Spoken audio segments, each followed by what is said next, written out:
हरे कृष्णा कृष्णा कृष्णा हरे हरे हरे रामा रामा रामा हरे हरे हरे कृष्णा कृष्णा कृष्णा हरे हरे हरे रामा राम राम हरे हरे। ಶ್ರೀಲ ಪ್ರಭುಪಾದ್ ಕಿ ಜೈ। 14ನೇ ಅಧ್ಯಾಯ ಗುಣತ್ರಯ ವಿಭಾಗ ಯೋಗ ಅಥವಾ ಭೌತಿಕ ಪ್ರಕೃತಿಯ ತ್ರಿಗುಣಗಳು. ನಾವು ಮೊದಲನೇ ಕ್ಲಾಸ್ ಪ್ರಾರಂಭ ಮಾಡ್ಬೇಕಾದ್ರಿಂದ ಅಲ್ಲಿಂದ ನೋಡ್ತಾ ಇದ್ದೀವಿ ತ್ರಿಗುಣಗಳ ಬಗ್ಗೆ. ಆದ್ರೆ ಈ ಅಧ್ಯಾಯ ಹೆಚ್ಚಿನ ಒಂದು ಅದರ ಬಗ್ಗೆ ಇರುವಂತಹ ಗುಣಗಳ ಬಗ್ಗೆ ಅಧ್ಯಾಯವನ್ನ ಮಾಡಿಸುತ್ತೆ ಮಾಡ್ತಾ ಇದೀವಿ ಇವತ್ತು ನಾವು. ಆ ಗುಣಗಳು ಯಾವ್ಯಾವ ರೀತಿ ಇರತ್ತೆ ನೋಡೋಣ. ಶ್ರೀ ಶ್ರೀ ರಾಧಾ ಗೋವಿಂದ ಕಿ ಜೈ. ಶ್ರೀ ಭಗವಾನುವಾಚ ಪರಂ ಭೂಯ ಪ್ರವಿಕ್ಷಾಮಿ ಜ್ಞಾನಾನಾಂ ಜ್ಞಾನಮುತ್ತಮಂ ಯಜ್ಞಾತ್ವಾ ಮುನಯಃ ಸರ್ವೇ ಪರಂ ಸಿದ್ಧಿಮಿತೋ ಗತಃ. ದೇವೋತ್ತಮ ಪರಮ ಪುರುಷನು ಹೀಗೆ ಹೇಳಿದನು, ಎಲ್ಲ ಜ್ಞಾನಗಳಲ್ಲಿ ಅತ್ಯುತ್ತಮವಾದ ಈ ಜ್ಞಾನವನ್ನು ನಾನು ಮತ್ತೆ ನಿನಗೆ ಹೇಳುತ್ತೇನೆ. ಈ ಜ್ಞಾನವನ್ನು ತಿಳಿದುಕೊಂಡು ಮುನಿಗಳು ಪರಮ ಸಿದ್ಧಿಯನ್ನು ಪಡೆದರು. ಭಗವಂತ ಮುಂದುವರೆದು ಅರ್ಜುನನಿಗೆ ಇನ್ನಷ್ಟು ಜ್ಞಾನವನ್ನ ಹೇಳ್ತಾ ಇದ್ದಾರೆ. ಅದಕ್ಕೆ ಹೇಳ್ತಿದ್ದಾರೆ, ಎಲ್ಲ ಜ್ಞಾನಗಳಲ್ಲಿ ಅತ್ಯುತ್ತಮವಾದ ಜ್ಞಾನ, ಈ ಜ್ಞಾನವನ್ನ ತಿಳಿದುಕೊಂಡು ಸಿದ್ಧ ಪುರುಷರು ಹೇಗೆ ಒಂದು ಊರ್ಧ್ವ ಲೋಕಗಳನ್ನ ತಲುಪ್ತಾರೆ ಅಥವಾ ಭಗವದ್ಧಾಮವನ್ನು ತಲುಪ್ತಾರೆ ಅಥವಾ ವಾಸುದೇವ ಸ್ಥಿತಿಯನ್ನು ತಲುಪ್ತಾರೆ ಅನ್ನೋದ್ರ ಬಗ್ಗೆ ನಿನಗೆ ನಾನು ಮತ್ತಷ್ಟು ಹೇಳ್ಕೊಡ್ತೇನೆ, ಕೇಳು. ಋಷಭರಾಜನ ಮಕ್ಕಳು ನವಯೋಗೇಶ್ವರರು ಈ ಜ್ಞಾನವನ್ನ ತಿಳಿದು ಅವರು ಉನ್ನತ ಲೋಕಕ್ಕೆ ಅವರು ಸೇರ್ಕೊಳ್ತಾರೆ, ಪರಮ ಸಿದ್ಧಿಯನ್ನ ಪಡೆದ್ರು. ಆ ಜ್ಞಾನವನ್ನ ನಿನಗೆ ನಾನು ತಿಳಿಸ್ಕೊಡ್ತಾ ಇದ್ದೇನೆ ಅಂತ ಭಗವಂತ ಅರ್ಜುನನಿಗೆ ಹೇಳ್ತಿದ್ದಾರೆ. ಇದಂ ಜ್ಞಾನಮುಪಾಶ್ರಿತ್ಯ ಮಮ ಸಾಧರ್ಮ್ಯಮಾಗತಃ ಸರ್ಗೇ ಅಪಿ ನೋಪಜಾಯಂತೆ ಪ್ರಲಯೇನಾವ್ಯತಂತಿ ಚ. ಈ ಜ್ಞಾನದಲ್ಲಿ ನೆಲೆಗೊಂಡವನು ನನ್ನ ರೀತಿಯ ದಿವ್ಯ ಸ್ವಭಾವವನ್ನು ಪಡೆಯುವನು. ಹೀಗೆ ನೆಲೆಗೊಂಡವನು ಸೃಷ್ಟಿಕಾಲದಲ್ಲಿ ಹುಟ್ಟುವುದಿಲ್ಲ ಮತ್ತು ಪ್ರಳಯ ಕಾಲದಲ್ಲಿ ವ್ಯತ್ಯಯ ಪಡುವುದಿಲ್ಲ. ಈ ಜ್ಞಾನವನ್ನ ಯಾರು ತಿಳಿದುಕೊಳ್ತಾರೋ ಅವರು ದಿವ್ಯ ಸ್ವಭಾವವನ್ನ ಪಡಿತಾರೆ. ದಿವ್ಯ ಸ್ವಭಾವ ಅಂದ್ರೆ ಭಗವಂತನ ಒಂದು ಸ್ವಭಾವವನ್ನೇ. ಈಗ ಒಂದು ಚಿಕ್ಕದ ಒಂದು ಪೀಸ್ ಗೋಲ್ಡ್ ಇದೆ, ಆ ಗೋಲ್ಡ್ ಚಿನ್ನದ ಗಣಿಯದಂತಹ ಅದು ಒಂದೇ ಕ್ವಾಲಿಟಿ ಇರುತ್ತೆ, ಆದ್ರೆ ಕ್ವಾಂಟಿಟಿಯಲ್ಲಿ ಕಡಿಮೆ ಪ್ರಮಾಣ ಇತ್ತು, ಕ್ವಾಲಿಟಿಯಲ್ಲಿ ಅದು ಚಿನ್ನವನ್ನೇ ಹೋಲುತ್ತೆ. ಹಾಗೆ ಭಗವಂತನ ಶೇಷವಾದಂತಹ ನಾವು ಹೇಗೆ ಬೆಂಕಿಯಲ್ಲಿ ಒಂದು ಕಿಡಿ ಹೊರಗಡೆ ಬೀಳುತ್ತೆ, ಆದ್ರೆ ಅದು ಬೆಂಕಿನೇ, ಅದು ಆರೋಗಿರದೆ ಅಷ್ಟೇ. ಈಗ ಆರೋಗಿದೀವಿ ಅಂದ್ರೆ ಭಗವಂತನ ಒಂದು ಸಂಬಂಧವನ್ನ ಕಳೆದುಕೊಂಡಿದ್ದೀವಿ. ಈ ಜ್ಞಾನವನ್ನ ತಿಳಿದುಕೊಂಡ ನಂತರ ಆ ಒಂದು ಸಣ್ಣ ಕಿಡಿಯಲ್ಲಿರುವಂತಹ ಗುಣವು ಅಥವಾ ದೊಡ್ಡ ಒಂದು ಬೆಂಕಿಯಲ್ಲಿ ಉರಿತಾ ಇರೋ ಬೆಂಕಿಯ ಗುಣ, ಆ ಕಿಡಿಯ ಗುಣ ಎರಡೂ ಒಂದೇ ಆಗಿರುತ್ತೆ.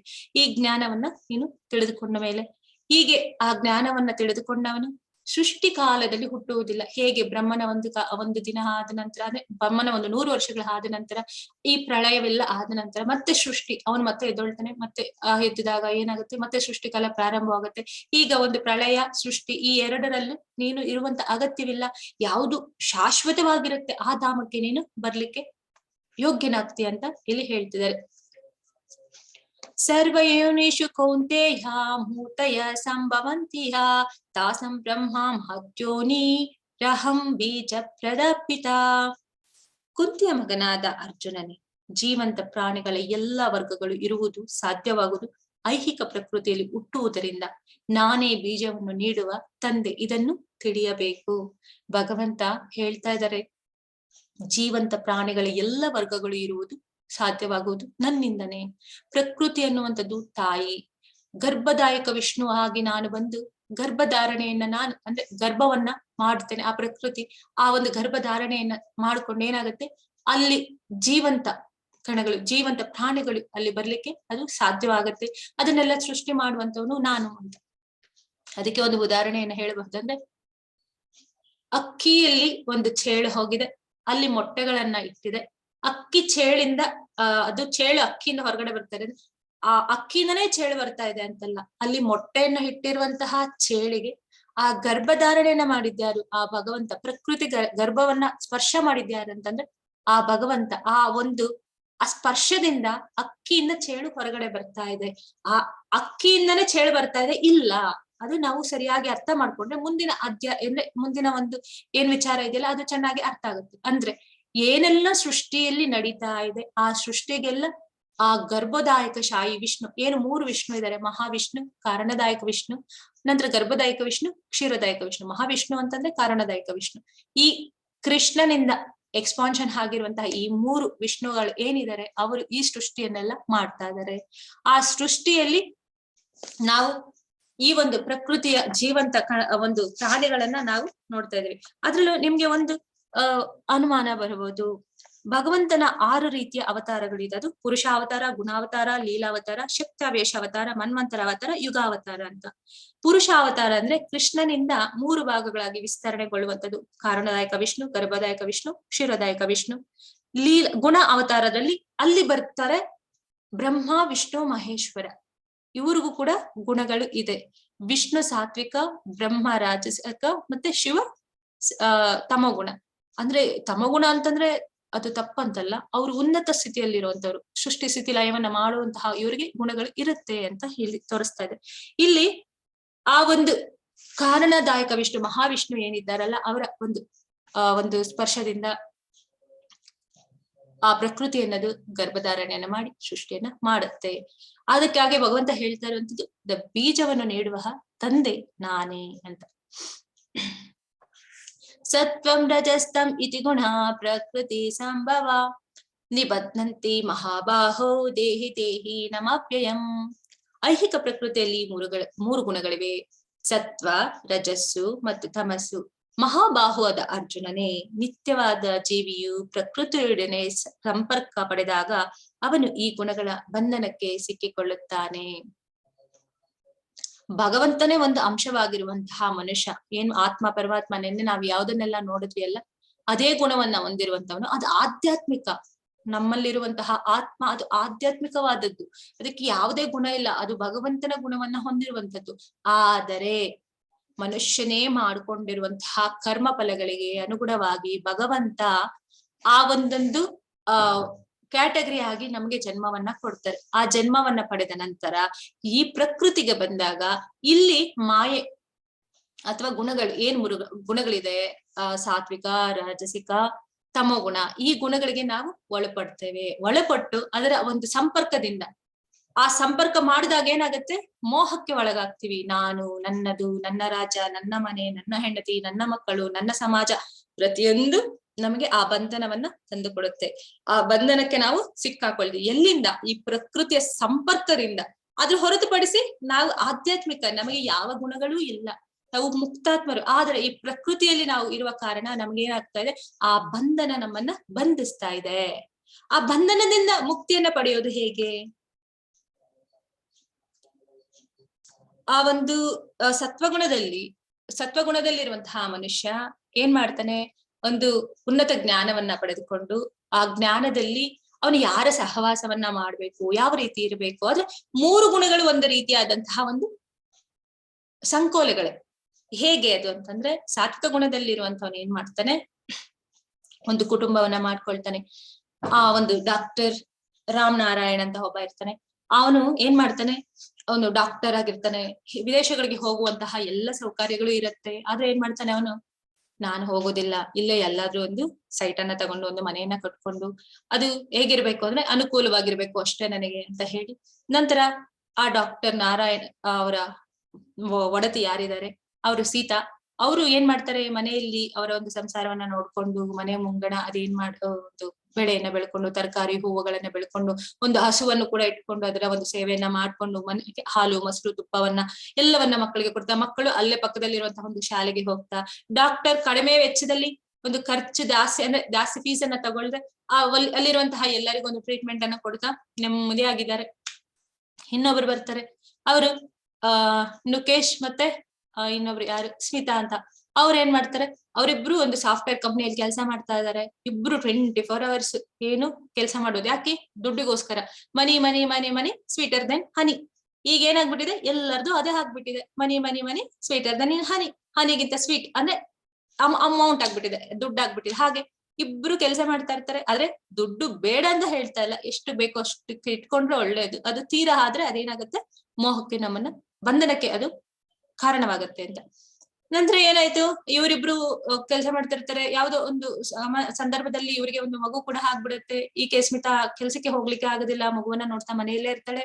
ಅವಳು ಆ ಮಗುವನ್ನ ನೋಡ್ಕೊಳ್ತಾ ಅವಳಿಗೆ ಒಂಥರ ಫ್ರಸ್ಟ್ರೇಷನ್, ನಾನ್ ಕೆಲ್ಸಕ್ಕೆ ಹೋಗ್ತಾ ಇದೆ, ದುಡ್ಡು ಸಂಪಾದನೆ ಮಾಡ್ತಾ ಇದೆ, ಈಗ ಏನಾಗ್ತಾ ಇದೆ, ಮಗುನ ನೋಡ್ಕೋಬೇಕು, ಮನೇಲಿ ಕೆಲಸ ಮಾಡ್ಬೇಕು, ಎಲ್ಲವ ಜವಾಬ್ದಾರಿಯನ್ನ ನಾನ್ ತಗೋಬೇಕು.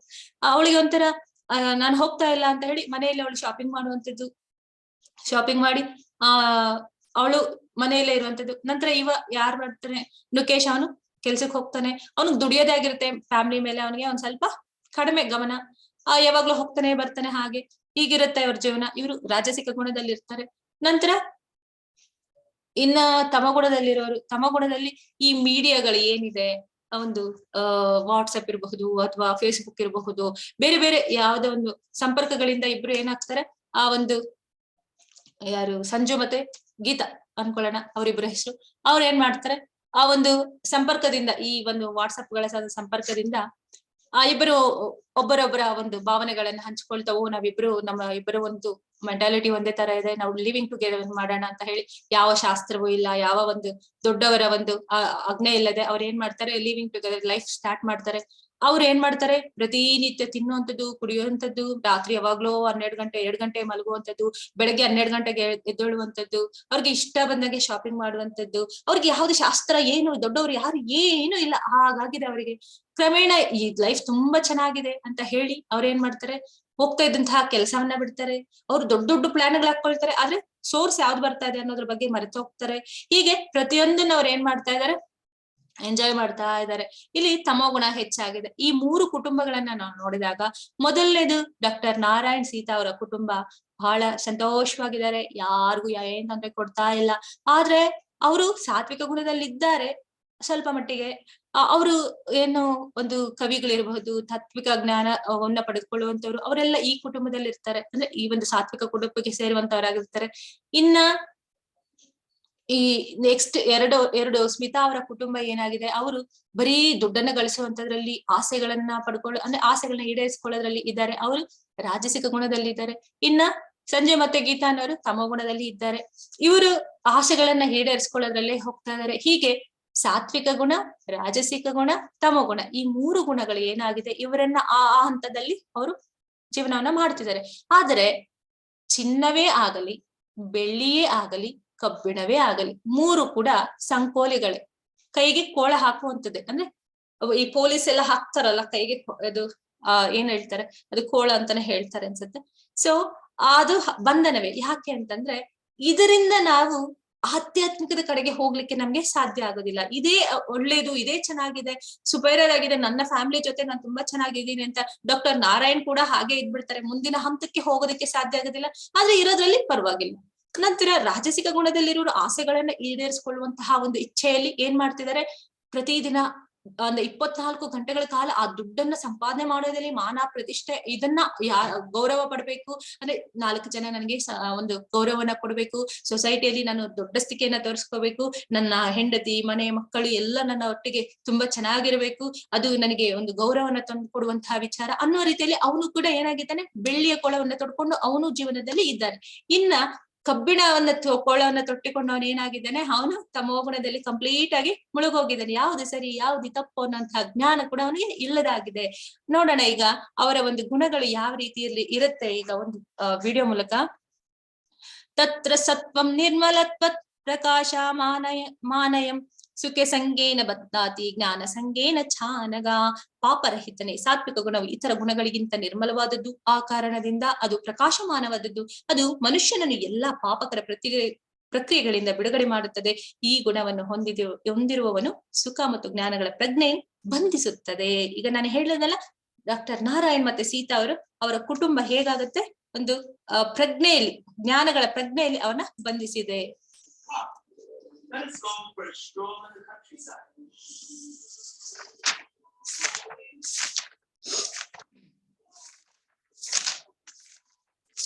And God will help picnic lunch.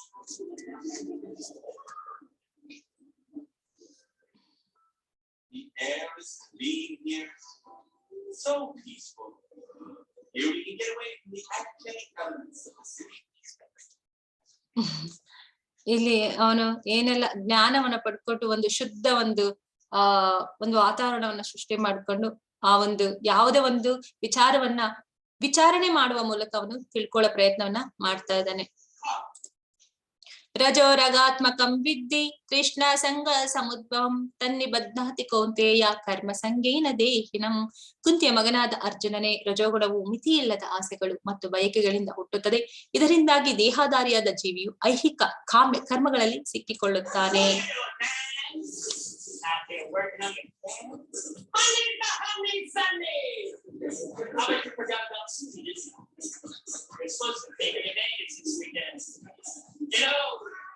Losing my neighbors. We'll be rich. You'll reach the top. Just one hit. You're just that stuff. Just get it. ಈ ರಾಜಸಿಕ ವಿಚಾರದಲ್ಲಿ ಅವನು ಏನ್ ಮಾಡ್ತಾನೆ, ಅವನು ತುಂಬಾ ಅದರ ಒಂದು ಗುಣ ಏನಿದೆ ಅದನ್ನ ಪಡೆದುಕೊಳ್ಳುವಂಥದ್ದು, ಅದಕ್ಕೆ ಒಳಗಾಗುವಂತಹ ವಿಚಾರ, ತಾನು ಮಾಡ್ಬೇಕಾಗಿರುವಂತದ್ದು. ರಾಜಸಿಕ ಅಂತಂದ್ರೆ ತನ್ನ ಇಚ್ಛೆಗಳನ್ನ ಪೂರೈಸಿಕೊಳ್ಳುವಂಥದ್ದು, ತನಗೆ ಏನ್ ಬೇಕು ತಾನು ಮಾನ ಪ್ರತಿಷ್ಠೆಗಳನ್ನ ತೋರಿಸ್ಕೊಳ್ಳುವಂತಹ ಒಂದು ಇಲ್ಲಿ ಕ್ಯಾಟಗರಿನ ಅಲ್ಲಿ ಬಟ್ಟೆಗಳ ಮುಖಾಂತರ ಕೂಡ ನಾವು ನೋಡಬಹುದು. ಒಬ್ಬ ಇಲ್ಲಿ ನೋಡ್ತಾ ಇರ್ಬೋದು, ಅವನು ಸಾತ್ವಿಕವಾಗಿದ್ದಾನೆ, ಅವನಿಗೆ ಪ್ರಚೋದನೆ ಮಾಡುವಂತಹ ವ್ಯಕ್ತಿ. ಇಲ್ಲಿ ರಾಜಸಿಕದಲ್ಲಿ ಇರುವಂತಹ ವ್ಯಕ್ತಿ ಅವನು ತುಂಬಾ ಒಂದು ಭಾವನೆಗಳನ್ನ ತೋರಿಸ್ಕೊಳ್ತಾ ಇರುವಂತವನು. ಇನ್ನು ತಮೋಗುಣಕ್ಕೆ ಬಂದಾಗ ತಮಸ್ತ್ವಜ್ಞಾನಜಂ ವಿದ್ಧಿ ಮೋಹನಂ ಸರ್ವದೇಹಿನಾಂ ಪ್ರಮಾದಾಲಸ್ಯ ನಿದ್ರಾಭಿ ತಾನಿ ಬಧ್ನಾತಿ ಭಾರತ. ಭರತ ವಂಶಜನಾದ ಅರ್ಜುನನೇ, ಅಜ್ಞಾನದಿಂದ ಹುಟ್ಟಿದ ತಮೋಗುಣವು ದೇಹಾಧಾರಿಗಳಾದ ಎಲ್ಲ ಜೀವಿಗಳ ಭ್ರಮೆ. ಈ ಗುಣದ ಪರಿಣಾಮಗಳೆಂದರೆ ಹುಚ್ಚು, ಪ್ರಮಾದ ಮತ್ತು ನಿದ್ರೆ. ಇವು ಬದ್ಧ ಆತ್ಮನನ್ನು ಬಂಧಿಸುತ್ತದೆ.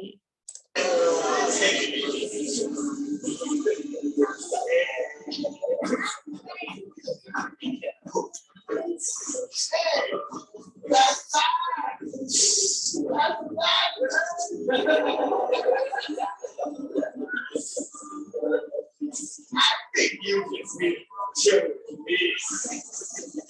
I got 6 packs in the fridge, play some video games, watch some TV. Shut girl, you just shut out the world. Yeah.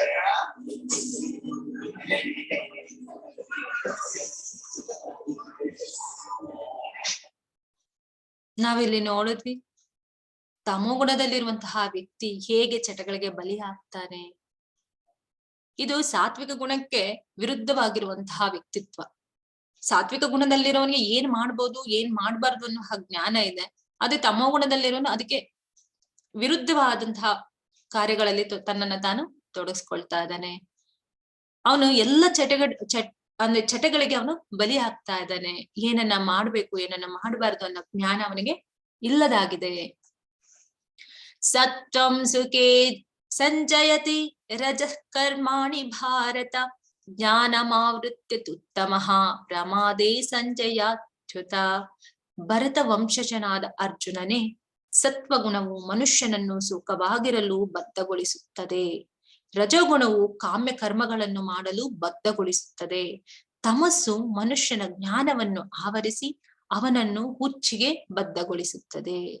ಇಲ್ಲಿ ಎಲ್ಲದರಲ್ಲೂ ನಮ್ಮನ್ನ ಒಂದೊಂದು ಗುಣವು ಒಂದೊಂದು ರೀತಿಯಲ್ಲಿ ನಮ್ಮನ್ನ ಬಂದಿ ಮಾಡ್ತಾ ಇದೆ.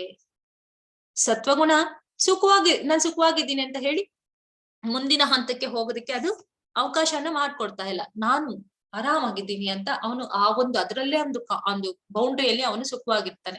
ನಂತರ ರಜೋಗುಣವು ಕಾಮ್ಯ ಕರ್ಮಗಳನ್ನ ನಾವು ಎರಡನೇ ಒಂದು ಫ್ಯಾಮಿಲಿಯನ್ನ ತಗೊಂಡಾಗ ಅಲ್ಲಿ ಆ ಸ್ಮಿತಾ ಫ್ಯಾಮಿಲಿ ಏನಿದೆ, ಆ ಕೆಲ್ಸವನ್ನ ಮಾಡೋದ್ರಲ್ಲಿ ಆ ಒಂದು ಕೆಲ್ಸ 24 ಗಂಟೆ ಕೆಲ್ಸ, ಅದ್ರಲ್ಲೇ ಅವನು ಬದ್ಧಗೊಡ್ತೀನಿ. ಈಗ ಯಾವ ಒಂದು ಸುಖವನ್ನ ಪಡ್ಲಿಕ್ಕೆ ಅವ್ರಿಗೆ ಆಗ್ತಾ ಇಲ್ಲ. ಆದ್ರೆ ದುಡ್ಡನ್ನ ಗಳಿಸುವಂಥದ್ದು ಆಸಕ್ತಿ, ನನಗೆ ಬೇಕಾಗಿರುವಂತದ್ದು, ಇದು ಯಾರು ನೋಡ್ಲಿ ಅಂತ ಅವ್ರಿಗೆ ತೋರಿಸ್ಕೊಳ್ಳುವ ಮೂಲಕ ಅವರ ಜೀವನವನ್ನ ರಜೋಗುಣದಲ್ಲಿ ಕಳೀತಾ ಇರ್ತಾರೆ. ತಮಸ್ಸು ಮನುಷ್ಯನ ಜ್ಞಾನವನ್ನು ಆವರಿಸಿ ಅವನನ್ನ ಹುಚ್ಚಿಗೆ ಬದ್ಧಗೊಳಿಸುತ್ತದೆ. ಅವನಿಗೆ ಏನ್ ಮಾಡ್ಬೇಕು ಏನ್ ಮಾಡ್ಬಾರ್ದು, ಜ್ಞಾನ ಯಾವುದು ಅಜ್ಞಾನ ಯಾವುದು, ಯಾರ ಸಹವಾಸವನ್ನ ಮಾಡ್ಬೇಕು ಯಾರ ಸಹವಾಸವನ್ನ ಮಾಡದೆ ಯಾವ ರೀತಿಯ ಜ್ಞಾನ ಏನು ಅವನಿಗೆ ಇಲ್ಲ. ಆ ರೀತಿಯಲ್ಲಿ ತಮೋಗುಣ ನಮ್ಮನ್ನ ಬದ್ಧಗೊಳಿಸುತ್ತದೆ. ರಜಸ್ತಮಶ್ಚಾಭಿಭೂಯ ಸತ್ವಂ ಭವತಿ ಭಾರತ. ರಜಸತ್ವಂ ತಮಶ್ಚೈವ ತಮಸ್ಸತ್ವಂ ತಥಾ ಭರತ ವಂಶಜನಾದ ಅರ್ಜುನನೇ ಒಮ್ಮೊಮ್ಮೆ ಸತ್ವಗುಣವು ರಜೋಗುಣವನ್ನು ತಮೋಗುಣವನ್ನು ಸೋಲಿಸಿ ತಾನು ಪ್ರಬಲವಾಗುತ್ತದೆ. ಕೆಲವೊಮ್ಮೆ ರಜೋಗುಣವು ಸತ್ವ ಮತ್ತು ತಮೋಗುಣಗಳನ್ನು ಸೋಲಿಸುತ್ತದೆ. ಇನ್ನೂ ಕೆಲವು ಬಾರಿ ತಮೋಗುಣವು ಸತ್ವ ಮತ್ತು ರಜೋಗುಣಗಳನ್ನು ಸೋಲಿಸುತ್ತದೆ. ಈ ರೀತಿಯಲ್ಲಿ ಮೇಲುಗೈಯಾಗಲು ಸದಾ ಸ್ಪರ್ಧೆ ಇರುತ್ತದೆ. ಇಲ್ಲಿ ನಾವು 3 ಗುಣಗಳು ಹೇಗೆ ಒಂದನ್ನೊಂದು ನಾನ್ ಮೇಲೆ ಎಲ್ಲರಲ್ಲೂ 3 ಗುಣಗಳು ಇದ್ದೇ ಇರುತ್ತೆ. ಎಲ್ಲರಲ್ಲೂ ಸಾತ್ವಿಕ ಗುಣ, ರಾಜಸಿಕ ಗುಣ, ತಮೋಗುಣ 3 ಗುಣಗಳು ಇರುತ್ತೆ. ಆದ್ರೆ ಪರ್ಸೆಂಟೇಜ್ ವೈಸ್ ಗ್ರಾಫ್ ಹೇಗಿರುತ್ತೆ, ಒಂದ್ ಹಂತಕ್ಕೆ ಮೇಲೆ ಹೋಗುತ್ತೆ. ಅದು ಸಾತ್ವಿಕ ಗುಣ ಜಾಸ್ತಿ ಇರ್ಬೋದು, ತಮೋಗುಣ ಕಡಿಮೆ ಇರ್ಬೋದು, ರಾಜಸಿಕ ಗುಣ ಅದಕ್ಕಿಂತ ಸ್ವಲ್ಪ ಜಾಸ್ತಿ ಇರ್ಬೋದು. ಇನ್ನು ಕೆಲವರಲ್ಲಿ ಹೆಚ್ಚಾಗಿ ರಾಜಸಿಕ ಗುಣ ಇರ್ಬೋದು, ಸಾತ್ವಿಕ ಗುಣ ಕಡಿಮೆ ಇರ್ಬೋದು, ತಮೋಗುಣ ಕಡಿಮೆ ಇರಬಹುದು. ಇನ್ನು ಕೆಲವರಲ್ಲಿ ತಮೋಗುಣ ಹೆಚ್ಚಾಗಿದ್ದು ಸಾತ್ವಿಕ ಮತ್ತೆ ರಾಜಸಿಕ ಗುಣಗಳು ಕಡಿಮೆ ಇರ್ಬೋದು. ಆದ್ರೆ ಅವ್ ಯಾವಾಗ್ಲೂ ನಮ್ಮನ್ನ ಫೈಟಿಂಗ್ ತರ ನಮ್ಮನ್ನ ಎಳಿತಾ ಇರುತ್ತೆ. ಒಂದೊಂದು ಗುಣಗಳು ಹೀಗೆ ಮಾಡು ಅಂತ ಹೇಳಿ ನಮ್ಮನ್ನ ಹೇಗೆ ಒಂದೊಂದು ಎಳಿತಾ ಇರುತ್ತೆ ಅಂದ್ರೆ ಮನಸ್ಸನ್ನ ನೀನ್ ಈ ಕಡೆ ಬಾ ಅಂತ ಹೇಳಿ ಅದನ್ನ ಏನ್ ಮಾಡ್ತಾರೆ, ಪ್ರಚೋದನೆ ಮಾಡ್ತಾನೆ ಇರತ್ತೆ. ಅದನ್ನ ನಾವ್ ಏನ್ ಮಾಡ್ಬೋದು, ಸರ್ವದ್ವಾರೇಷು ದೇಹೇಸ್ಮಿನ್ ಪ್ರಕಾಶ ಉಪಜಾಯತಿ ಜ್ಞಾನಂ ಯದಾತ ವಿದ್ಯಾತ್ ವಿವೃದ್ಧ ಸತ್ವಮಿಚ್ಯುತ. ಎಲ್ಲ ದೇಹದ ಎಲ್ಲ ದ್ವಾರಗಳನ್ನು ಜ್ಞಾನವು ಬೆಳಗಿದಾಗ ಸತ್ವದ ಗುಣದ ಅಭಿವ್ಯಕ್ತಿಯನ್ನು ಅನುಭವಿಸಬಹುದು. ಹೀಗೆ ಯಾವಾಗ ನಾವು ನಮ್ಮ ಇಂದ್ರಿಯಗಳನ್ನ ಸರಿಯಾದ ರೀತಿಯಲ್ಲಿ ಬಳಕೆಯನ್ನ ಮಾಡ್ಕೊಂಡಾಗ ಎಲ್ಲ ಏನು ನವದ್ವಾರಗಳು, ಕೆಲವೊಂದು ಉದಾಹರಣೆಯನ್ನ ಹೇಳ್ಬೇಕಾದ್ರೆ, ಜ್ಞಾನ ತಿಳಿಬೇಕಾದ್ರೆ ನಾವು ಈ ನವದ್ವಾರಗಳು ಅಂತ ಏನಿದೆ, ಈ ಕಣ್ಣು, ಬಾಯಿ, ಮೂಗು, ಚರ್ಮ, ಇವೆಲ್ಲ ಜನನೇಂದ್ರಿಯಗಳು ಇವೆಲ್ಲ ಏನಿದೆ, ಆ ಒಂದು ಬಾಗಿಲುಗಳನ್ನ ನಾವು ಮುಚ್ಚಬೇಕು. ಹೇಗೆ ಮುಚ್ಚಬೇಕು? ಜ್ಞಾನದಿಂದ ಮುಚ್ಚಬೇಕು. ಅದಕ್ಕೆ ನಾವು ಹಿಂದಿನ ಒಂದು ತರಗತಿಗಳಲ್ಲಿ ಕೂಡ ನಾವು ಅದರ ಬಗ್ಗೆ ಅಧ್ಯಯನವನ್ನ ಮಾಡಿದ್ವಿ. ಏನದು? ಅಂಬರೀಷ್ ಮಹಾರಾಜ ತನ್ನ ಇಂದ್ರಿಯಗಳನ್ನೆಲ್ಲ ಹೇಗೆ ಅವರು ಬಳಕೆಯನ್ನ ಮಾಡ್ಕೊಂಡು ಭಗವಂತನ ಭಕ್ತಿಯಲ್ಲಿ ಅವರು ಮುಂದುವರಿಲಿಕ್ಕೆ ಅವರು ಸಾಧ್ಯವನ್ನ ಮಾಡ್ಕೊಂಡ್ರು. ಅವರಿಗೆ ಆ ಒಂದು ಸಾಧ್ಯವಾದ್ರಿಂದ ಆ ವಾಸುದೇವ ಏನ್ ಮಾಡಿದ, ಸುದರ್ಶನ ಚಕ್ರವನ್ನೇ ತನ್ನ ಆಸ್ಥಾನದಲ್ಲಿ ಇಟ್ಟ. ಹಾಗೆ ನಮ್ಮ ಒಂದು ಇಂದ್ರಿಯಗಳನ್ನ ಹಿಡಿತದಲ್ಲಿ ಇಟ್ಟಾಗ ಮಾತ್ರ ನಮ್ಗೆ ಇದೆಲ್ಲ ಸಾಧ್ಯ ಆಗತ್ತೆ. ಆ ಒಂದು ಸತ್ವದ ಸ್ಥಿತಿಗೆ ನಾವು ನಮ್ಮನ್ನ ಹೇರಿಸ್ಲಿಕ್ಕೆ ಸಾಧ್ಯವಾಗುತ್ತೆ. ಈಗ ಯಾರು ಯಾವ ಗುಣದಲ್ಲಿದ್ದಾರೆ ಅವರು ಸಾತ್ವಿಕ ಗುಣಕ್ಕೆ ನಾವು ನಮ್ಮನ್ನ ಬದಲಾಯಿಸಿಕೊಳ್ಳುವಂತಹ ಅವಕಾಶ ನಮಗೆ ಸಿಕ್ಕಿದೆ. ನಾವು ಯಾವ ಗುಣದಲ್ಲಾದ್ರೂ ಇರಬಹುದು, ಆದ್ರೆ ಆ ಒಂದು ಗುಣದಿಂದ ನಾವು ಸಾತ್ವಿಕ ಗುಣಕ್ಕೆ ನಮ್ಮನ್ನ ವರ್ಗಾವಣೆ ಮಾಡ್ಕೋಬಹುದು ಕ್ರಮೇಣ. ಯಾವ ರೀತಿ? ಶರಣಾಗತಿ ಆಗುವ ಮೂಲಕ, ಗುರುವಿಗೆ ಶರಣಾಗತಿ ಆಗುವ ಮೂಲಕ, ಗುರು ಕೊಟ್ಟಂತಹ ಆದೇಶಗಳನ್ನ, ತತ್ವಗಳನ್ನ ನಾವು ಯಾವಾಗ ಅನುಸರಣ ಮಾಡ್ತಾ ಬರ್ತೀವಿ, ಅದನ್ನ ಕ್ರಮೇಣ ಫಾಲೋ ಮಾಡ್ತಾ ಬಂದಾಗ ನಾವು ಆ ಒಂದು ಶುದ್ಧ ಸತ್ವಕ್ಕೆ ಅಂದ್ರೆ ಸತ್ವಕ್ಕೆ ನಾವು ಬರ್ಲಿಕ್ಕೆ ಸಾಧ್ಯ. ಶುದ್ಧ ಸಾತ್ವಿಕದಿಂದ ಇನ್ನೊಂದು ಮೇಲಿದೆ, ಅದು ಯಾವ್ದಂತಂದ್ರೆ ಶುದ್ಧ ಸಾತ್ವಿಕ ಅಂದ್ರೆ ಶುದ್ಧ ಸತ್ವ ಅಂತ.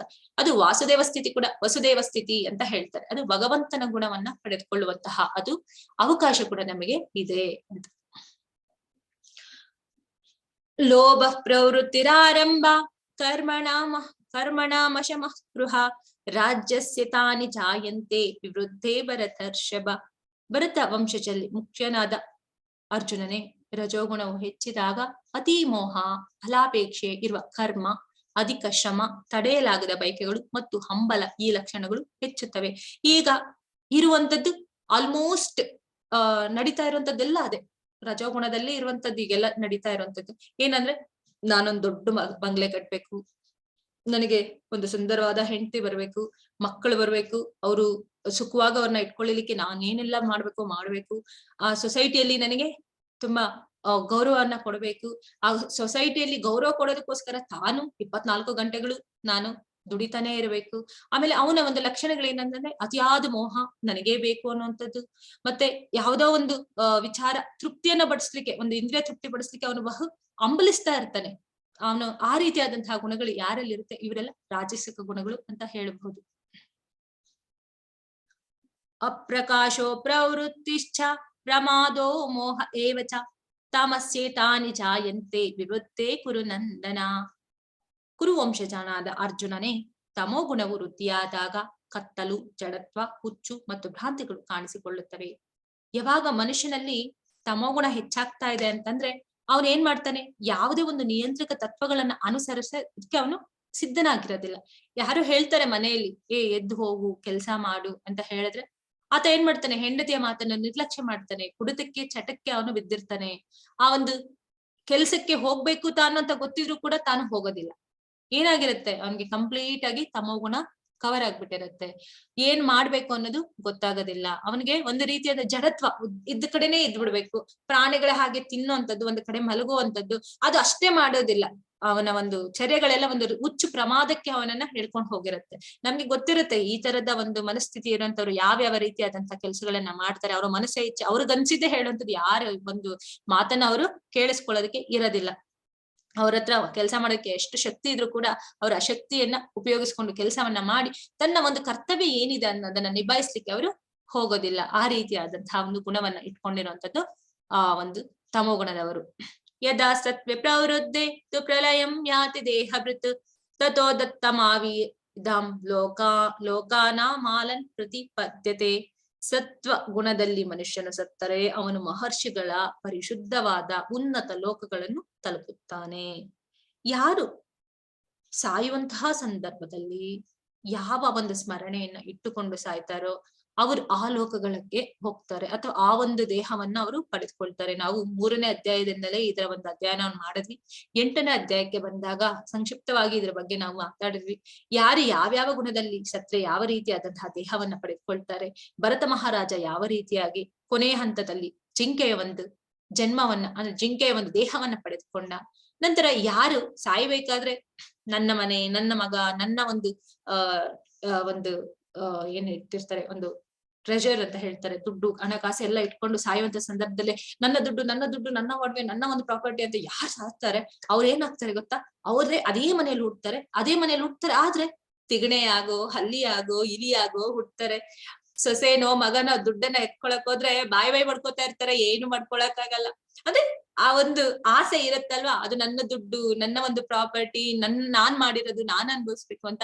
ಆದ್ರೆ ಏನ್ ಮಾಡಕ್ಕಾಗತ್ತೆ, ಅವರು ಆಸೆಯಲ್ಲೇ ಸತ್ತಿರುವ ಕಾರಣ ಅವರು ಅದನ್ನ ಅನ್ಭವಿಸ್ಲಿಕ್ಕೆ ಆಗಲ್ಲ, ಆದ್ರೆ ಅದನ್ನ ನೋಡಬಹುದು. ಆದ್ರೆ ಅಂತಹ ಒಂದು ಜನ್ಮ ನಮಗೆ ಬೇಕಾ? ಅದ್ ಏನೇ ಮಾಡಿದ್ರು ಕೂಡ, ಎಷ್ಟೇ ಸುಖವನ್ನು ಕೊಟ್ರು ಕೂಡ ಅದು ಈ ಒಂದು ಜನ್ಮಕ್ಕೆ ಇಲ್ಲಿ ಇರುವ ತನಕವೇ ಅದು. ನಂತರ ನಾವು ಹೋಗ್ಬೇಕಾದ್ರೆ ಅದನ್ನ ನಾವೇನು ತಗೊಂಡು ಹೋಗ್ಲಿಕ್ಕೆ ಸಾಧ್ಯ ಇಲ್ಲ. ಆದ್ರೆ ಯಾರು ಭಕ್ತಿಯನ್ನ ಮಾಡ್ತಾರೆ, ಯಾರು ಧರ್ಮದಲ್ಲಿ ನಡೀತಾರೆ, ಯಾರು ಗುರುವಿನ ಅನುಸರಣೆಯನ್ನ ಮಾಡ್ತಾರೆ, ಅವರಿಗೆ ಬೇಕಾದದ್ದನ್ನೆಲ್ಲ ಭಗವಂತ ನಾನು ಕೊಡ್ತೇನೆ ಅಂತ ಹೇಳಿದ್ದಾನೆ. ಸ್ವಲ್ಪ ಮಪ್ಯಸ್ಯ ಧರ್ಮಸ್ಯ ತ್ರಾಯತೋ ಮಹತೋ ಭಯಾತ್. ಸ್ವಲ್ಪವನ್ನಾದ್ರೂ ನೀನು ಭಕ್ತಿಯನ್ನ ಮಾಡು, ನಿನಗೆ ಬೇಕಾದದ್ದನ್ನ ನಾನು ಕೊಡ್ತೇನೆ ಅಂತ ಭಗವಂತ ಹೇಳಿದ್ದಾನೆ. ಹಾಗೆ ಯಾರು ಶುದ್ಧ ಅಂದ್ರೆ ಸತ್ವದಲ್ಲಿ ಗುಣದಲ್ಲಿ ಸತ್ವೆ ಮಹರ್ಷಿಗಳು, ಮುನಿಗಳು ಇರುವಂತಹ ಒಂದು ಪರಿಶುದ್ಧವಾದ ಒಂದು ಲೋಕವನ್ನ ತಲುಪುತ್ತಾನೆ. ರಾಜಸಿ ಪ್ರಳಯಂ ಗತ್ವಾ ಕರ್ಮ ಸಂಗೇಶು ಛಾಯತೆ ತಥಾ ಪ್ರಲೀನ ಸ್ತಮಸಿ ಮೂಢಯೋನಿಷು ಜಾಯತೆ. ರಜೋಗುಣದಲ್ಲಿ ಮರಣ ಹೊಂದಿದವ ಮನುಷ್ಯನು ಫಲಾಪೇಕ್ಷೆ ಇರುವ ಕರ್ಮಗಳಲ್ಲಿ ತೊಡಗಿರುವವರ ಮಧ್ಯೆ ಹುಟ್ಟುತ್ತಾನೆ. ತಮೋಗುಣದಲ್ಲಿ ಮನುಷ್ಯನು ಸತ್ತರೆ ಪ್ರಾಣಿ ವರ್ಗದಲ್ಲಿ ಹುಟ್ಟುತ್ತಾನೆ.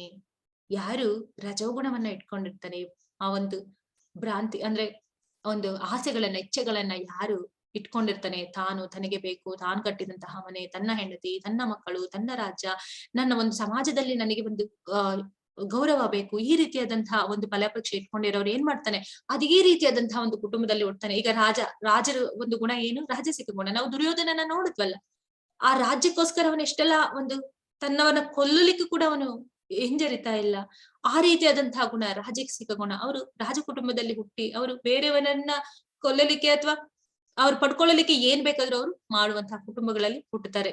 ತಮಗುಣದಲ್ಲಿ ಮನುಷ್ಯನು ಸತ್ತರೆ ಅವನು ಪ್ರಾಣಿ ಕುಟುಂಬದಲ್ಲಿ ಅಂದ್ರೆ ಪ್ರಾಣಿ ವರ್ಗದಲ್ಲಿ ಹುಟ್ಟುತ್ತಾನೆ.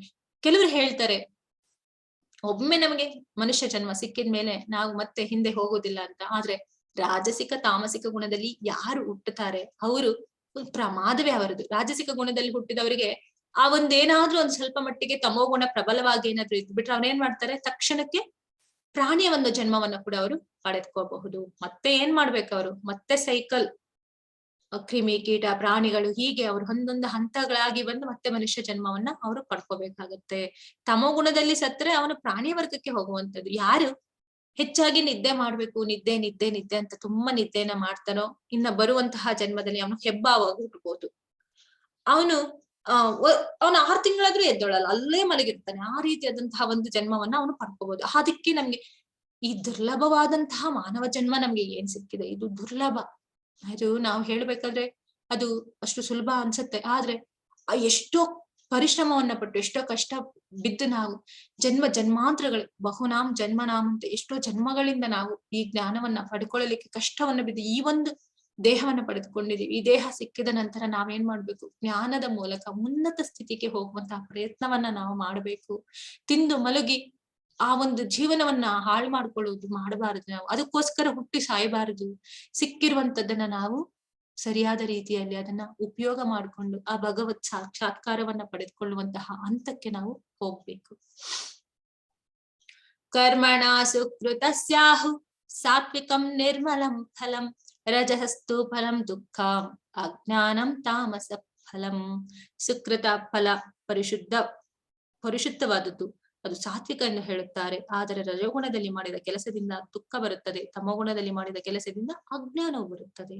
ಸಾತ್ವಿಕ ಅದು ಈ ಒಂದು ಐಹಿಕ ಪ್ರಕೃತಿ ಏನಿದೆ, ಈ ಒಂದು ಭೌತಿಕ ಜಗತ್ತಿನಲ್ಲಿ ಸಾತ್ವಿಕವಾಗಿರುವಂತದ್ದು ಅಂದ್ರೆ ಈ ಒಂದು ಭೌತಿಕ ಜಗತ್ತಿಗೆ ಅದು ತುಂಬಾ ಸುಪೀರಿಯರ್, ತುಂಬಾ ಪ್ಯೂರ್ ಆಗಿರುವಂತಹ ಗುಣ. ಆ ಗುಣದಲ್ಲಿ ಏನು ಇರ್ತಾರಲ್ಲ ಅವ್ರು ಏನಾಗುತ್ತಾರೆ, ಅವರು ಪರಿಶುದ್ಧರಾಗ್ತಾರೆ. ಅವರ ಒಂದು ಫಲ ಮುಂದಿನ ಒಂದು ಹಂತಕ್ಕೂ ಕೂಡ ಅದು ಪರಿಶುದ್ಧವಾಗಿ ಅದನ್ನ ನಮ್ಗೆ ಫಲವನ್ನ ಕೊಡುತ್ತೆ. ತಮೋ ಗುಣದಲ್ಲಿ ಮಾಡಿದ ಕೆಲಸ ಏನ್ ಮಾಡುತ್ತೆ, ದುಃಖಕ್ಕೆ ಹೀಡು ಮಾಡುತ್ತೆ.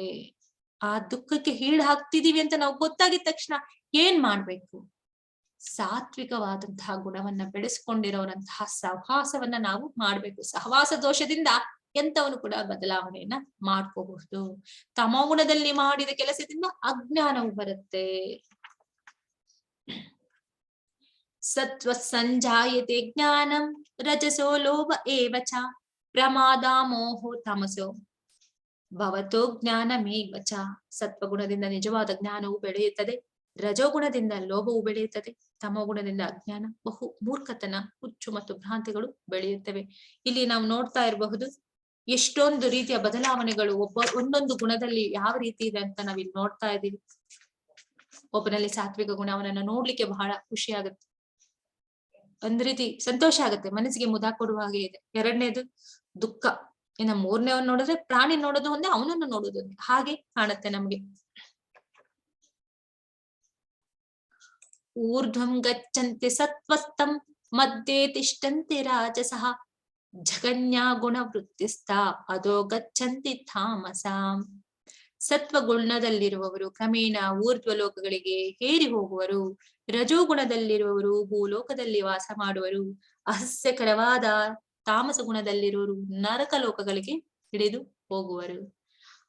ಈಗ ನಾವ್ ಯಾವಾಗ ಸಾತ್ವಿಕ ಗುಣವನ್ನ ಬೆಳೆಸ್ಕೊಳ್ತೀವೋ ನಮಗೆ ಆಬ್ವಿಯಸ್ಲಿ ಆ ಮುನಿಗಳು ವಾಸ ಮಾಡುವಂತಹ ಸದಾಕಾಲ ಆ ಕೃಷ್ಣನ ಕಥಾಶ್ರವಣವನ್ನ ಮಾಡ್ತಾ ಕೀರ್ತನೆಗಳನ್ನ ಮಾಡ್ತಾ ಭಗವಂತನ ಬಗ್ಗೆ ಒಂದು ಗುಣಗಾನವನ್ನ ಮಾಡುವಂತಹ ಋಷಿಗಳು ಇರುವಂತಹ ದೇವತೆಗಳಿರುವಂತಹ ಲೋಕಗಳಿಗೆ ನಮ್ಗೆ ಹೋಗ್ಲಿಕ್ಕೆ ಅವಕಾಶ ಇದೆ.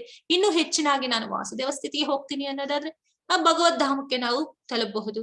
ಇನ್ನು ರಜೋಗುಣದಲ್ಲಿರೋರು ಈಗ ನಾವು ಏನಿದೀವಿ ನಮ್ಮಲ್ಲಿ ಹೆಚ್ಚಾಗಿ ತಮಗುಣ ಈ ರಜೋಗುಣ ಹೆಚ್ಚಾಗಿ ಇಟ್ಕೊಂಡಿರೋದ್ರಿಂದ ನಾನು ಪ್ರಾಬರ್ಟಿ ಮಾಡ್ಬೇಕು, ನಾನೇನೋ ಮಾಡ್ಬೇಕು, ನಂದೇನೋ ಆಗತ್ತೆ, ನನ್ನಿಂದ ಏನೋ ಮಾಡ್ಬಿಡ್ತೇನೆ ಅಂತ ಹೇಳಿ ನಾವೇನ್ ಮಾಡ್ತಾ ಇದೀವಿ, ಈ ಒಂದು ಭೂಲೋಕದಲ್ಲಿ ಬಂದು ನಾವಿಷ್ಟೆಲ್ಲ ಕಷ್ಟವನ್ನ ಬೀಳ್ತಾ ಇದೀವಿ. ಅದಕ್ಕೆ ಏನ್ ಮಾಡ್ಬೇಕು, ನಾವು ಸರಿಯಾದ ಒಂದು ಮಾರ್ಗವನ್ನ ಹುಡುಕಿಕೊಂಡು ನಾವು ಎಲ್ಲಿಗೆ ಹೋಗಿ ತಲುಪಬೇಕು ಅಂತಹ ಅವರ ಸಹವಾಸವನ್ನ ಮಾಡ್ತಾ ನಮ್ಮ ಜೀವನವನ್ನ ಸರಿಯಾದ ಒಂದು ರೀತಿಯಲ್ಲಿ ರೂಪಿಸ್ಕೋಬಹುದು.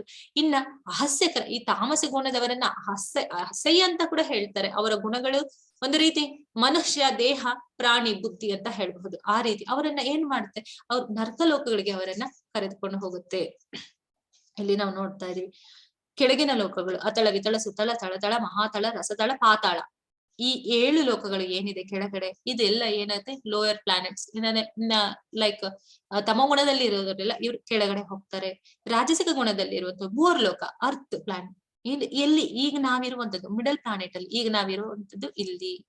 ಇದು ಇನ್ನ ಭುವರ್ಲೋಕ, ಸುವರ್ಣ ಲೋಕ, ಮಹರ್ಲೋಕ, ಜನಲೋಕ, ತಪೋಲೋಕ, ಸತ್ಯಲೋಕ, ಹೈಯರ್ ಪ್ಲಾನೆಟ್ಸ್. ಇದೆಲ್ಲಾನು ಹೈಯರ್ ಪ್ಲಾನೆಟ್ಸ್. ನಾವ್ ಇಲ್ಲಿಂದ ಇಲ್ಲಿಗಾದ್ರೂ ಹೋಗ್ಬೋದು, ಕೆಳಗಡೆ ಆದ್ರೂ ಬರ್ಬೋದು ಅಥವಾ ಮೇಲ್ಗಡೆ ಆದ್ರೂ ಹೋಗ್ಬಹುದು. ಇಲ್ಲಿ ನಾವು ನೋಡ್ತಾ ಇದ್ದೀವಿ ಮಹತ್ತತ್ವದಲ್ಲಿ ಏನೆಲ್ಲ ಇತ್ತು. ಮಹತ್ತತ್ವದಲ್ಲಿ ಬೆಂಕಿ, ನೀರು, ಮಳೆ, ಪಂಚಭೂತಗಳು, ಮನಸ್ಸು ಸೇರಿ ಅಹಂಕಾರ, ಬುದ್ಧಿ, ಆಕಾಶ ಇವೆಲ್ಲ ಸೇರಿ 8 ಮಹತ್ತತ್ವಗಳು. ಇದೆಲ್ಲ ಆಗಿರುವಂತದ್ರಿಂದ ನಾವು ಈಗ ಆಗಿರ್ತೀವಿ. ಇಲ್ಲೊಂದು ಲಾರ್ಡ್ ಶಿವ ಅವನದ್ದೇ ಒಂದು ಲೋಕ ಇದೆ. ನಂತರ ಇಲ್ಲಿ ಕ್ಷೀರದಾಯಕ ವಿಷ್ಣು, ಕಾರಣದಾಯಕ ವಿಷ್ಣು, ಮತ್ತೆ ಬ್ರಹ್ಮಲೋಕ ಅನ್ನೋದು ಹೊಂದಿದೆ, ಗರ್ಭೋದಾಯಕ ವಿಷ್ಣು. ಇಲ್ಲಿಂದಾನೇ ನಾವು ಎಲ್ಲವನ್ನು ಒಂದು ಗರ್ಭ ಏನು ಸ್ಪರ್ಶವನ್ನ ಮಾಡ್ತಾರೆ, ಅಲ್ಲಿಂದಾನೇ ಶುರುವಾಗುವಂಥದ್ದು. ಇದು ದೇವಿ ಲೋಕ, ದುರ್ಗಾದೇವಿ. ಅವಳು ಮಾಯೆಯಾಗಿ ಕೆಲಸ ಮಾಡ್ತಿದ್ದಾಳೆ ಭಗವಂತನ ಒಂದು ಅಂಡರ್ ಅಲ್ಲಿ. ಇಲ್ಲಿಂದ ನಾವೇನ್ ಮಾಡಬಹುದು, ಗೋರ್ಲೋಕದಲ್ಲಿ ಇದ್ದು ಆ ಭಗವಂತನ ಒಂದು ನಾಮವನ್ನ ಯಾವಾಗ ಹರಿನಾಮ ಸ್ಮರಣೆಯನ್ನ ಮಾಡ್ತೀವಿ, ಆವಾಗ ನಮ್ಗೆ ಹಂತವಾಗಿ ಏನಾಗುತ್ತೆ, ಮೇಲ್ಗಡೆ ಹೋಗ್ಲಿಕ್ಕೆ, ಭಗವದ್ಧಾಮವನ್ನ ತಲುಪಲಿಕ್ಕೆ ಸಾಧ್ಯವಾಗುತ್ತೆ. ಬ್ರಹ್ಮಲೋಕ, ಬ್ರಹ್ಮನ ಲೋಕದಲ್ಲೂ ಗುಣಗಳಿದ್ರು, ಅದು ಅತಿ ಪರಿಶುದ್ಧವಾದಂತಹ ಲೋಕ, ಭಗವಂತನ ಒಂದು ಲೋಕ ಅದು ಗೋಲೋಕ. ಅಲ್ಲಿ ಹೋದ್ರೆ ನಾವು ಮತ್ತೆ ಬರೋದಿಲ್ಲ.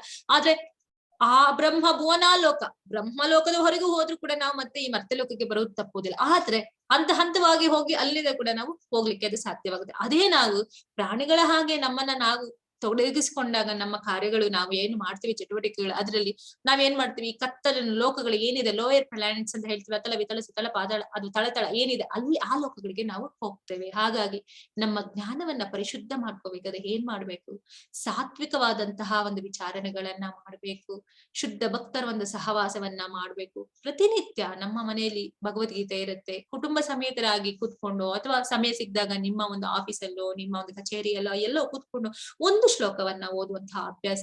ಒಂದು ಸತಿ ಅದು ಹೈಯರ್ ಟೇಸ್ಟ್ ನಮ್ಗೆ ಸಿಕ್ಕಿದೆ ಅಂತಂದ್ರೆ ಲೋವರ್ ಟೇಸ್ಟ್ ಬಗ್ಗೆ ನಮ್ಗೆ ಇಷ್ಟ ಆಗಲ್ಲ. ಅವಾಗ ನಾವೇನ್ ಮಾಡ್ತೀವಿ, ಕೆಳಗಡೆ ಹೋಗೋದ ಬಿಟ್ಟು ಊರ್ಧ್ವ ಲೋಕಗಳಿಗೆ ಹೋಗುವಂತಹ ಅವಕಾಶ ನಮ್ಗೆ ಸಿಗತ್ತೆ.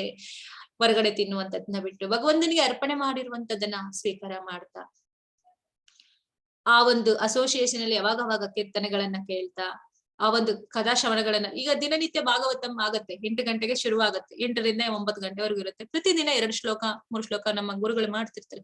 ನೀವು ಕೂಡ ಆ ಕ್ಲಾಸಿಗೆ ಜಾಯಿನ್ ಆಗ್ಬೋದು. ಪ್ರತಿನಿತ್ಯ ಆ ಕಥಾಶ್ರವಣ, ಯಾರು ಭಾಗವತಂ ಪ್ರತಿನಿತ್ಯ ಮಾಡ್ತಾರೆ ಅವ್ರಿಗೆ ಯಾವುದೇ ಒಂದು ಗುಣಗಳಿಗೆ ಅವನು ಏನ್ ಮಾಡ್ತಾನೆ, ಅವನು ಅಟ್ಯಾಕ್ ಆಗೋದಕ್ಕೆ ಆಗೋದಿಲ್ಲ. ಪ್ರತಿದಿನ ನಾವು ಅದನ್ನ ಕೇಳ್ತಾ ಇದ್ದಾಗ ಏನಾಗುತ್ತೆ, ನಮ್ಮ ಒಂದು ಬುದ್ಧಿ ಶುದ್ಧವಾಗ್ತಾ ಹೋಗುತ್ತೆ. ಹಾಗಾಗಿ ನಾವು ಆ ಗುಣಗಳಿಂದ ಬೇರ್ಪಡ್ತೀವಿ. ಸಾಧ್ಯ ಆದ್ರೆ ನೀವು ಕೂಡ ಇವತ್ತು ಆ ಕ್ಲಾಸ್ಗೆ ಅಟೆಂಡ್ ಆಗಿ, ಮಾತಾಜಿ ಮೇಘಾ ಮಾತಾಜಿ ಇದ್ರೆ ಆ ಒಂದು ಭಾಗವತಂ ಕ್ಲಾಸ್ ನಿಮ್ಗೆ ಲಿಂಕ್ ಕಳಿಸ್ತೇನೆ, ಮತ್ತೆ ಇಲ್ಲಿರುವಂತಹ ಆ ಗ್ರೂಪ್ ಅಲ್ಲಿ ಅವ್ರಿಗೂ ಕೂಡ ಕಳಿಸಿ, ಅವ್ರು ಕೂಡ ಜಾಯಿನ್ ಆಗಿ. ನಾಣ್ಯಂ ಗುಣೇಭ್ಯ ಕರ್ತಾರಂ ಯದಾ ದೃಷ್ಟಾನುಪಶ್ಯತಿ ಗುಣಭ್ಯಶ್ಚ ಪರಂ ವ್ಯಕ್ತಿ ಮದ್ಭಾವಂ ಸೋತಿ ಗಚ್ಚತಿ. ಎಲ್ಲ ಚಟುವಟಿಕೆಗಳಲ್ಲಿ ಈ ಗುಣಗಳಲ್ಲದೆ ಬೇರೆ ಕರ್ತೃವಿಲ್ಲ ಎನ್ನುವುದನ್ನು ಮನುಷ್ಯನು ಸರಿಯಾಗಿ ಅರ್ಥ ಮಾಡಿಕೊಂಡು ಈ ಎಲ್ಲಾ ಗುಣಗಳಿಗೆ ಅತೀತನಾದ ಪರಮ ಪ್ರಭುವನ್ನು ಅರಿತಾಗ ಆಧ್ಯಾತ್ಮಿಕ ಸ್ವಭಾವ ಪಡೆಯುತ್ತಾನೆ. ನಾವು ಬೆಂಕಿಯಿಂದ ಹೊರಗಡೆ ಬಿದ್ದಂತಹ ಒಂದು ಕಿಡಿಯನ್ನ ಯಾವ ರೀತಿಯಲ್ಲಿ ನೋಡಿದ್ವಲ್ಲ, ಕಿಡಿ ಬೆಂಕಿಯದ್ದೇ ಕಿಡಿ ಆಗಿದ್ರು, ಬೆಂಕಿಯಿಂದ ಬೇರ್ಪಟ್ಟಿದೆ.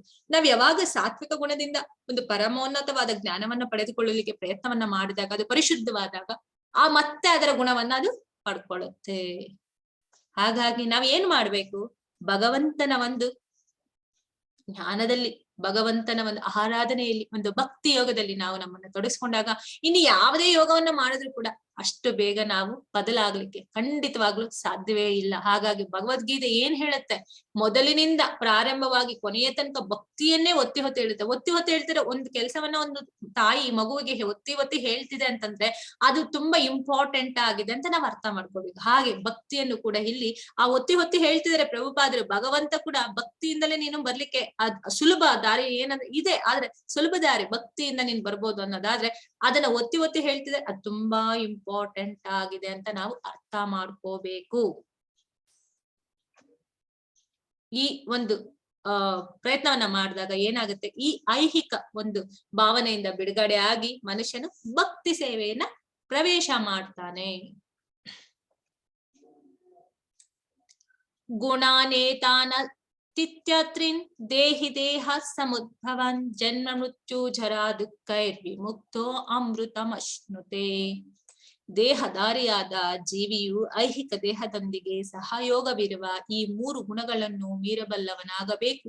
ಆಗ ಅವನು ಹುಟ್ಟು, ಸಾವು, ಮುಪ್ಪು ಮತ್ತು ಅವುಗಳ ದುಃಖಗಳಿಂದ ಬಿಡುಗಡೆ ಹೊಂದಿ ಈ ಜನ್ಮದಲ್ಲಿ ಅಮೃತವನ್ನು ಸವಿಯುತ್ತಾನೆ. ಇನ್ನೆಷ್ಟೋ ಜನ್ಮಗಳೇನು ಬೇಕಾಗಿಲ್ಲ. ಭಕ್ತನಾಗಬೇಕಾದ್ರೆ ಪ್ರಭಾದ್ರು ಹೇಳ್ತಾರೆ 1 ನಿಮಿಷ ಸಾಕು, 1 ನಿಮಿಷ ಸಾಕು, 1 ಸೆಕೆಂಡ್ ಸಾಕು ನಾವು ಬದಲಾಗ್ಬೇಕಾದ್ರೆ. ಆದ್ರೆ ಆ ರೀತಿಯಾದಂತಹ ಭಾವನೆಯನ್ನ ಇಟ್ಕೊಳ್ಳುವಂತಹ ಜ್ಞಾನವನ್ನ ನಾವ್ ಇಟ್ಕೊಂಡಿಲ್ಲ. ಯಾಕಂದ್ರೆ ಎಷ್ಟೋ ಜನ್ಮಗಳ ಹಿಂದೆ ನಾವು ಆ ಕೆಲಸವನ್ನ ಮಾಡ್ಲಿಲ್ಲ, ಹಾಗಾಗಿ ಅದು ಸ್ವಭಾವ ಆಗ್ಲಿಲ್ಲ. ಈಗ ಅದರ ಅವಕಾಶ ಸಿಕ್ಕಿದೆ ನಮಗೆ. ಅವಕಾಶವನ್ನ ಬಳಸಿಕೊಂಡು ನಾವೇನ್ ಮಾಡ್ಬೇಕು? ಆ ವಾಸುದೇವನ ಒಂದು ಸೇವೆಯನ್ನ ಮಾಡಲಿಕ್ಕೆ ನಮ್ಮ ಮನಸ್ಸನ್ನ ನಾವು ಸಿದ್ಧಗೊಳಿಸ್ಕೋಬೇಕು. ಅರ್ಜುನ ಉವಾಚ ಕೈರ್ಲಿಂಗೈಸ್ತ್ರೀನ್ ಗುಣ ನೇತಾನ್ ಅತೀತೋ ಭವತಿ ಪ್ರಭೋ ಕಿಮಾಚಾರ ಕಥಂ ಚೈತಾಂ ಸ್ತ್ರೀನ್ ಗುಣಾನ ವರ್ತತೆ. ಅರ್ಜುನನು ಪ್ರಶ್ನಿಸಿದನು, ಪ್ರಿಯ ಪ್ರಭುವೇ, ಈ ಗುಣತ್ರಯಗಳನ್ನು ಮೀರಿದವನ ಲಕ್ಷಣಗಳು ಯಾವುವು? ಆತನು ಹೇಗೆ ನಡೆದುಕೊಳ್ಳುತ್ತಾನೆ? ಅವನು ಹೇಗೆ ಪ್ರಕೃತಿ ಗುಣಗಳನ್ನು ಮೀರುತ್ತಾನೆ? ಈಗ ಅರ್ಜುನ ಇದನ್ನೆಲ್ಲ ಕೇಳಿದ ನಂತರ ಇನ್ನೊಂದು ಪ್ರಶ್ನೆಗಳನ್ನ ಉದ್ಭವ ಮಾಡ್ಕೊಂಡು ಮತ್ತೆ ಕೇಳ್ತಿದ್ದಾನೆ. ಯಾಕೆ ಅರ್ಜುನ ಪ್ರಶ್ನೆಗಳನ್ನ ಕೇಳ್ತಾನೆ? ಅದು ನಮಗಾಗಿ, ಅವನಿಗೆ ಅಲ್ಲ, ಅದು ಅವನಿಗೆ ಆಲ್ರೆಡಿ ಎಲ್ಲ ಗೊತ್ತು. ಆ 10ನೇ ಅಧ್ಯಾಯದಲ್ಲಿ 10ನೇ ಶ್ಲೋಕಕ್ಕೆ ಬಂದಾಗ ಅವ್ನು ಕಂಪ್ಲೀಟ್ ಅವನಿಗೆ ಅರ್ಥ ಆಗಿದೆ. ಆದ್ರೆ ಇನ್ನ ಉಳಿದಂತದ್ದನ್ನೆಲ್ಲ ನಮ್ಗೆ ಅರ್ಥ ಮಾಡಿಸ್ಲಿಕ್ಕೆ ಅವನು ಪ್ರಶ್ನೆಗಳನ್ನ ಕೇಳ್ತಾ ಇದ್ದಾನೆ. ಶ್ರೀ ಭಗವಾನುವಾಚ ಪ್ರಕಾಶಂ ಚ ಪ್ರವೃತ್ತಿಂ ಚ ಮೋಹಮೇವ ಚ ಪಾಂಡವ ನ ದ್ವೇಷ್ಟಿ ಸಂಪ್ರವೃತ್ತಾನಿ ನ ವೃತ್ತಾನಿ ಕಾಂಕ್ಷತಿ ಉದಾಸೀನ ವದಾಸೀನೋ ಗುಣರ್ಯೋ ನ ವಿಚಾಲ್ಯತೆ ಗುಣವರ್ತ ಇತ್ಯೇವಂ ಯೋವತಿಷ್ಠತಿ ನ ನೇಂಗತೆ ಸಮದುಃಖ ಸುಖ ಸ್ವಾಸ್ಥ ಸಮೋಲೋಷ್ಟಾಶ್ಮ ಕಾಂಚನ ತುಲ್ಯ ಪ್ರಿಯ ಪ್ರಿಯೋಧೀರ ತುಲ್ಯನಿಂದ ಸಂಸ್ತುತಿ ಮಾನಾಪಮಾನಯೋ ತುಲ್ಯ ತುಲ್ಯೋ ಮಿತ್ರಾರಿ ಪಕ್ಷಯೋ ಸರ್ವರಂಭ ಪರಿತ್ಯಾಗಿ ಗುಣಾತೀತ ಸ ಉಚ್ಯತೆ. ದೇವೋತ್ತಮ ಪರಮ ಪುರುಷನು ಹೀಗೆಂದನು, ಪಾಂಡುವಿನ ಮಗನಾದ ಅರ್ಜುನನೇ, ಈ ಲಕ್ಷಣಗಳಿರುವ ಮನುಷ್ಯನು ಗುಣಗಳನ್ನು ಮೀರಿದವನು ಎಂದು ಹೇಳುತ್ತಾರೆ.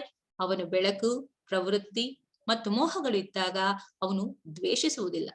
ಅವು ಮರೆಯಾದಾಗ ಅವುಗಳನ್ನು ಬಯಸುವುದಿಲ್ಲ. ಅವನು ಐಹಿಕ ಗುಣಗಳ ಈ ಎಲ್ಲ ಪ್ರಕ್ರಿಯೆಗಳ ಉದ್ದಕ್ಕೂ ನಿಶ್ಚಲವಾಗಿ ಮತ್ತು ನಿರಂತರವಾಗಿ ಇರುತ್ತಾನೆ. ಗುಣಗಳು ಮಾತ್ರವೇ ಕೆಲಸ ಮಾಡುತ್ತವೆ ಎನ್ನುವುದನ್ನು ಅರ್ಥ ಮಾಡಿಕೊಂಡು ಉದಾಸೀನನಾಗಿ ಮತ್ತು ಆಧ್ಯಾತ್ಮಿಕ ಮನಸ್ಕನಾಗಿ ಉಳಿಯುತ್ತಾನೆ. ಅವನು ಆತ್ಮದಲ್ಲಿ ಸ್ಥಿರನಾಗಿ ಸುಖ ದುಃಖಗಳನ್ನು ಒಂದೇ ರೀತಿ ಕಾಣುತ್ತಾನೆ. ಒಂದು ಮಣ್ಣಿನ ಹೆಂಟೆ, ಒಂದು ಕಲ್ಲು ಮತ್ತು ಒಂದು ಚಿನ್ನದ ತುಂಡು ಎಲ್ಲವನ್ನು ಸಮದೃಷ್ಟಿಯಿಂದ ಕಾಣುತ್ತಾನೆ.